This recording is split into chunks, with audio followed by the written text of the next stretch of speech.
Hey everyone, today I'm going to show you how to leave and delete notebooks in Evernote. Without any further ado, let's get started. First, open the Evernote app on your computer and log in with your credentials. Once you're logged in and can see your main dashboard, direct your attention to the left sidebar of the screen. This is where all your navigation options are located, and it's essential for managing your notebooks and shared content. In the left sidebar, look for and click on the option that says Shared with Me. This section displays all the notebooks and notes that other users have shared with you. It's a convenient way to keep track of collaborative work and shared resources. Once you click on it, you'll see a list of all the shared content you currently have access to. Now, locate the specific note you want to leave. Once you've found it, right-click directly on the note's title. A context menu will appear with several options. From this menu, select Leave Shared Note. This action tells Evernote that you no longer want to be part of this shared note, and it will remove the note from your shared collection. After clicking Leave Shared Note, a confirmation pop-up will appear on your screen.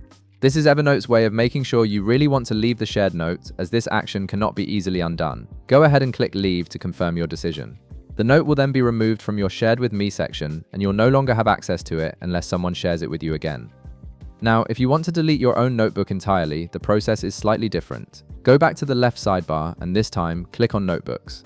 This section shows all the notebooks you've created and manage within your Evernote account. It's your personal organizational hub where all your content is structured and stored. Once you're in the Notebook section, find the specific notebook you want to delete. Right-click directly on the notebook title and a context menu will appear. From the options presented, select Delete Notebook. This option permanently removes the notebook and all its contents from your account, so make sure you're certain before proceeding. After selecting Delete Notebook, another confirmation pop-up will appear. Evernote wants to ensure you understand that deleting a notebook is permanent and all notes within it will be lost. Click Delete to confirm and finalize the removal of the notebook. And that's it. You've successfully left a shared note and deleted your own notebook in Evernote, giving you better control over your workspace and removing content you no longer need. If this video helped you out, be sure to leave a like, subscribe, and I'll see you in the next one.